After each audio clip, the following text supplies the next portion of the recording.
7 लड़के पकड़े गए उसमें, जिसमें कामन अकमल, मोहम्मद आसिफ, आमिर भट्ट वगैरह पकड़े गए। तो ये पानी लेके अंदर आया, इसने कहा आराम नाल खेड, ज़्यादा फन्ने खाना बन। उमर अकमल ने कहा आपको? उमर अकमल साहब अंदर आए तो उन्होंने मुझे कहा जी हमारे साथ मिलके काम करो, नहीं तो तुम्हें भी मार देंगे, तुम्हारी फैमिली को भी मार।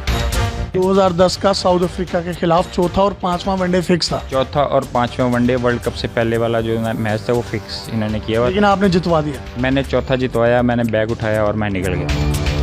आमिर ने मेरे ख्याल से $5000 एक नो बॉल करने का लिया था। वर्ल्ड कप के मैच में वो उन्होंने ग्लव्स चेंज किए थे, उसके बाद जो है वो पूरा मैच जो है वो चेंज हो गया और आउट हो गए वो। अस्सलाम वालेकुम नाज़रीन, आपका मेज़बान यासिर शामी आपकी खिदमत में हाजिर है और आप देख रहे हैं डेली पाकिस्तान। जुल्करनैन हैदर जो पाकिस्तानी टीम का एक सरमाया थे, मैच फिक्सिंग के बाद इनके ऊपर बेशुमार इल्जामात लगे। इन्होंने बहुत से खिलाड़ियों को एक्सपोज किया। इनके मुताबिक इन्होंने सच बोला और सच बोलने की सज़ा इनको ये मिली कि इनको पाकिस्तानी टीम से निकाल दिया गया। और वो तमाम लोग जो मैच फिक्सिंग में मुलव्विस थे वो आज भी पाकिस्तान क्रिकेट टीम को रिप्रेजेंट करते हैं। बुकीज किस तरीके से खिलाड़ियों के साथ राब्ता करते हैं, कोई बॉलर अगर नो बॉल करवाता है तो बुकीज उसको कितने पैसे देते हैं, अगर कोई बॉलर वाइड बॉल करवाता है तो उसके कितने पैसे होते हैं, अगर कोई बैट्समैन बॉल को लेफ्ट करता है तो उसके कितने पैसे हैं, चौका मारने के कितने पैसे हैं, 5 ओवर्स में 35 स्कोर करना है आपने, अगर ये मुआहिदा है बुकीज के साथ तो उसके इशारे कैसे होते हैं। ये तमाम तर तफसीलात हम जुल्करनैन हैदर साहब से जानेंगे। आपको कैसे पता चला कि मैच फिक्सिंग जो है इसमें प्लेयर्स मुलव्विस हैं? पहला इशारा कैसे मिला? मैंने 88 किया, वर्ल्ड रिकॉर्ड किया पहले मैच में। पहले सिर्फ मेरी अपनी कोशिश थी, बाकी अल्लाह ताला ने इसमें बरकत डाली। तो जिसकी जगह मैं गया था वो एक जो है वो लॉबी का बहुत स्ट्रॉन्ग बंदा था, कामन अकमल।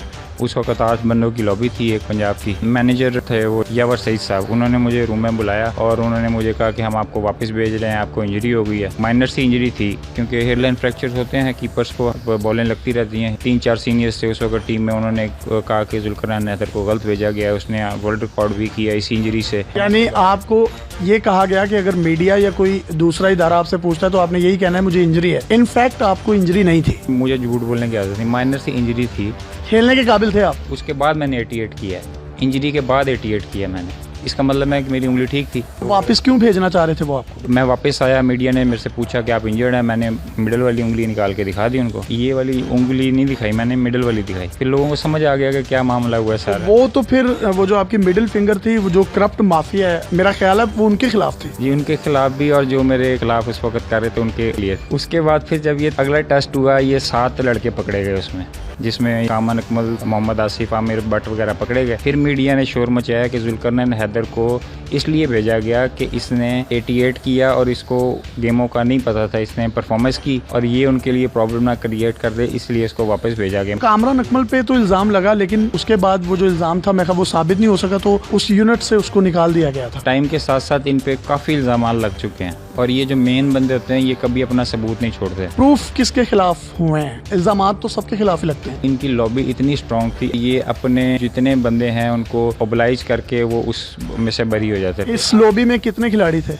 इस लॉबी में 8 खिलाड़ी थे। कौन कौन से? ये लॉबी थी सलमान भट्ट, आसिफ, आमिर, कामन अकमल, उमर अमीन, वहाब रियाज, शेख मलिक भी इन्हीं लॉबी में था, पंजाब की लॉबी में। यानी ये पंजाब, सुबह पंजाब के खिलाड़ी थे सारे, इनकी अपनी लॉबी थी? इनकी अपनी लॉबी थी। उसका एक और सबूत आपको मैं देना चाहता हूँ कि शाहिद अफरीदी की अपनी लॉबी थी, मोहम्मद यूसुफ ने अपनी लॉबी बनाई हुई थी, उससे पहले यूनुस खान ने अपनी लॉबी बनाई थी। 3-4 लॉबियाँ थी उस वक्त। शाहिद अफरीदी साहब की लॉबी कौन सी थी? उसमें ये उमर गुल आ जाता था। यानी कि जो KPK के खिलाड़ी हैं वो KPK के, जो पंजाब के हैं, जो सिंध के हैं, जो बलूचिस्तान के हैं, अलग-अलग। हाँ, एक लॉबी में जब मैं जाता था किसी उनके साथ खाना खाने तो दूसरी लॉबी नाराज हो जाती थी, दूसरे के साथ जाता था तीसरी नाराज हो जाती थी, तीसरे के साथ चौथी नाराज हो जाती थी। तो ये टीम अपने साथ पाकिस्तान क्यों लिखवाती है? ये मतलब जब आप पाकिस्तान को रिप्रेजेंट करें तो पाकिस्तानी बनकर खेलें। आप KPK, पंजाब, सिंध या बलूची? मैं तो सिर पकड़ लेता था आके कि ये हो क्या रहा है, क्या आप क्रिकेट खेलने गए हो या सियासत करने गए हो। ये पार्लियामेंट में उस वक्त बात तो ठीक है भाई, पाकिस्तानी टीम में पार्लियामेंट से ज़्यादा सियासत है। जब आपने एक बड़ा स्कोर किया तो